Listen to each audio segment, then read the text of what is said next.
Jasmine sat at her desk, her heart racing. It was the day she had been waiting for, the day she expected a promotion. After months of late nights, extra hours, and going above and beyond, today felt like a victory. But little did she know, everything was about to shatter. Her phone buzzed. It was a message from her boss, Mr. Carter. The message was short and cold. "Please meet me in my office now."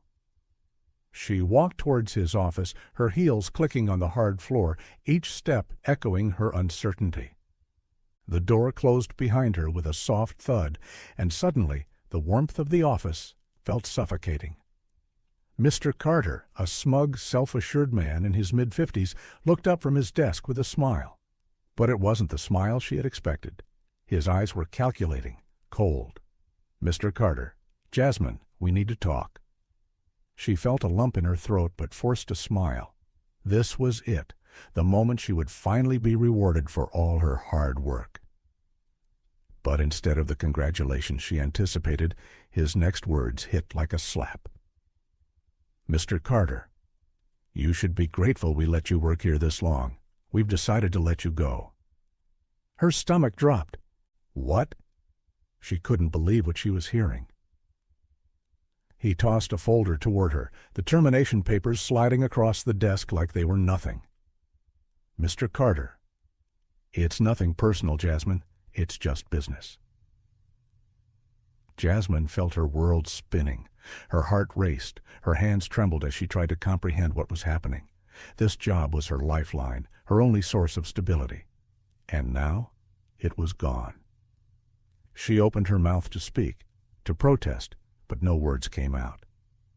The door opened, and a security guard stepped inside. "Mr. Carter," smiling. "Security, please escort her out." Jasmine stood up, the weight of the situation pressing on her chest. Humiliation burned in her veins. The security guard walked behind her as she headed toward the exit, her face flushed with shame. As she passed her co-workers, they avoided eye contact, too scared to acknowledge her. Her heart ached even more. These were the same people who knew how hard she worked, yet now they acted like she was invisible. She felt like a criminal. But there was something in her eyes, something fierce, a fire that refused to be extinguished. She wasn't done yet, not by a long shot. Days turned into weeks, and Jasmine's hope began to fade. She spent hours in lawyers' offices, fighting for her dignity, her rights. She knew her termination was unjust, based on nothing but racial bias, but the legal system, like everything else, seemed to be stacked against her. She hired a prominent attorney, someone with a reputation for handling corporate cases. The first meeting went well. He was confident, said he could win. But as the days went by, it became clear the system was rigged. The company's lawyers had far more resources, connections, and power. They counterattacked with false accusations against Jasmine, claiming she'd been late to work repeatedly, disrespected her colleagues, and more. Lies, all lies. Her lawyer, once so confident, started to look less certain. The evidence wasn't enough. The case was too weak, and the company's lawyers were crushing every attempt to expose the truth. Every meeting with him was another blow to her hope. Jasmine tried everything she could. She wrote to the media, sent out countless letters to civil rights organizations, but the responses were the same. "We're sorry. There's nothing we can do." No one listened. The rich and powerful kept their seats, while she, an innocent, hard-working woman, was left in the dust. She even found herself on the streets. Her apartment complex sent an eviction notice. Her rent was late, no job, no income. The cold floor of her apartment became her new reality. The once lively space, filled with the laughter of her young son, now felt empty, hollow, and silent. But Jasmine wasn't done. She stayed up late at night, scrolling through the news, seeing the company's latest advertisements, the CEO parading his successful business model in front of the cameras. They were getting away with it, acting as if they'd done no wrong.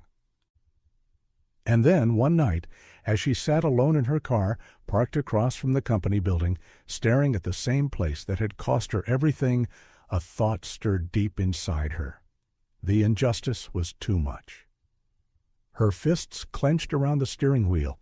The weight of everything, the loss, the humiliation, the pain of being ignored by the system, finally broke through the surface.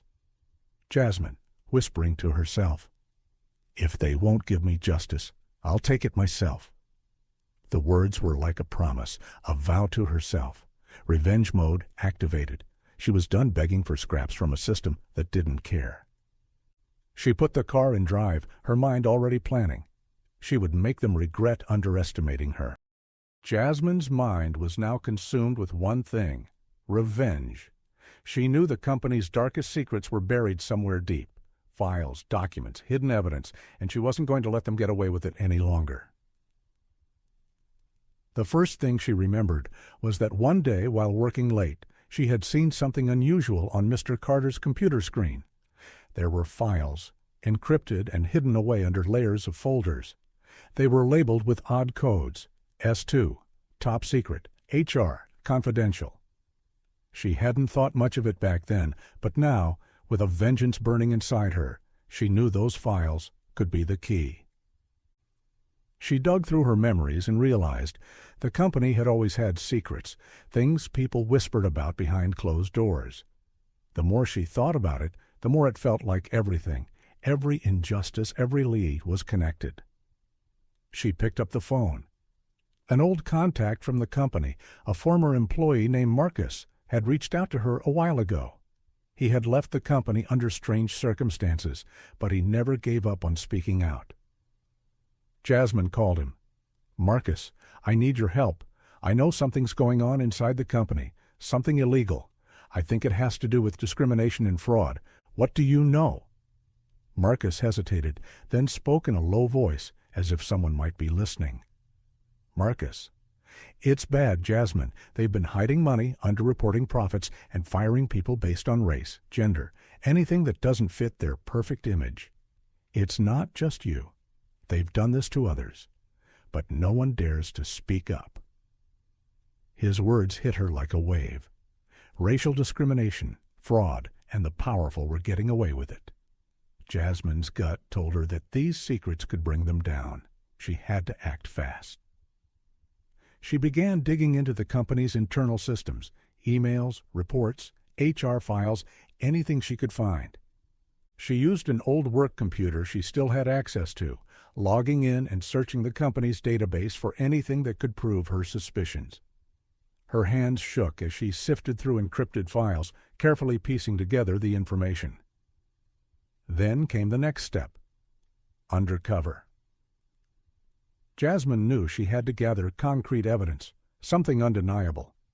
She began going to the company building at night, pretending to be a janitor, a visitor, an office worker. She secretly recorded conversations between employees, managers, and even Mr. Carter himself. She watched, listened, and learned more than she ever thought possible. One night, she overheard a conversation in the CEO's office, a conversation about firing employees simply because they were black, and a separate deal to launder money through bogus contracts. She almost dropped her phone when she heard the words, "Mr. Carter," on the phone. "If we fire them for cause, no one can sue us. And the contracts just make sure the money gets funneled where it needs to go. We don't want anyone questioning us. Understood?" Jasmine quickly shut off the recording, her mind racing. She had it now. Concrete proof of everything. That night, Jasmine went back to her apartment and began the process of leaking the evidence. She uploaded the files, the videos, the recordings, everything, to multiple channels. She sent them anonymously to news outlets, the social media world, and government authorities. The floodgates were open, and there was no turning back. The news hit like an explosion. Breaking news: company under investigation for fraud and racial discrimination. Social media reaction: #justice. For Jasmine trended worldwide with thousands of tweets, videos, and posts demanding justice. The company's stock value began to plummet, investors panicked, and rumors spread that the CEO was about to face criminal charges. His carefully constructed empire was crumbling before his eyes. But what no one knew was that Jasmine was behind it all. Her face was all over the news. Victim turned whistleblower, a hero in the eyes of the public. But she didn't want the credit. She stayed in the shadows, her identity hidden. Jasmine had planned it this way. She needed them to feel the sting of the truth without realizing where it came from. The CEO, Mr. Carter, was in a complete panic. His power, his wealth, everything he worked for was slipping away. He had no idea who was pulling the strings, who had destroyed his empire. But Jasmine knew. And for the first time since everything had fallen apart, she felt something she hadn't felt in months. Control. The world had exploded. The news was everywhere. Headlines screamed, "Whistleblower exposes corporate fraud and racism, the CEO under investigation." Shocking revelations shake one of the country's most powerful companies. Social media was ablaze with reactions. #Justice for Jasmine became a worldwide movement, trending for days. Videos of people in cities across the globe holding up signs, marching for justice, and calling for corporate accountability flooded every platform. The people were outraged, fueled by the injustice that Jasmine had exposed. Protests broke out from New York to London, from Paris to Johannesburg. People took to the streets, demanding that the company be held responsible for the years of racial discrimination and fraud it had perpetuated. The image of Jasmine, a brave woman who had fought back against an unstoppable force, became a symbol of resistance. But as the pressure mounted, the CEO, Mr. Carter, tried to shift the blame. He called a press conference, standing tall with his carefully rehearsed words, trying to cover his tracks. Mr. Carter, with an arrogant smile. "This is just a smear campaign. There's someone inside the company who's trying to sabotage us. It's not about race, it's not about fraud, it's all lies, a personal vendetta." But his words fell on deaf ears. The truth kept coming out. More ex-employees stepped forward, revealing hidden secrets, and more evidence was uncovered. The walls were closing in on him. The board of directors, always focused on protecting their interests, began to turn on him. As the investigation unfolded, they realized that they were just as exposed as he was. Their stocks were crashing. Their reputation was on the line. The pressure from the public was overwhelming. They had to act fast. In an emergency meeting, they made a shocking decision. They fired Mr. Carter to save themselves, throwing him under the bus to protect their own lucrative positions. Mr. Carter had lost everything: his power, his career, his wealth. He was a fallen titan, a man who once ruled with arrogance and entitlement, now reduced to a scapegoat. His name was all over the news, but it was no longer associated with success. It was now synonymous with fraud and racial injustice. But just when it seemed like his life couldn't get worse, he received an anonymous email one night.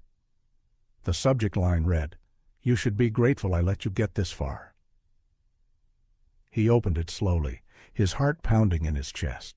The email was short, but the message was clear. "You should be grateful I let you get this far. I'm the one who made sure you fell. You're lucky it was me who exposed you, not someone worse. Now enjoy your fall from grace." As his eyes scanned the words, his face went pale. Jasmine. She had done it. She had destroyed him in ways he could never have imagined. She was the ghost that haunted his every step, the mastermind behind the entire plan. And now, as he sat in the wreckage of his life, he finally realized something he had never understood. He was never in control. And in that moment, Jasmine's words rang true. She had been the one to make him pay for his arrogance, for his cruelty. She had been the one to show him what true power really looked like.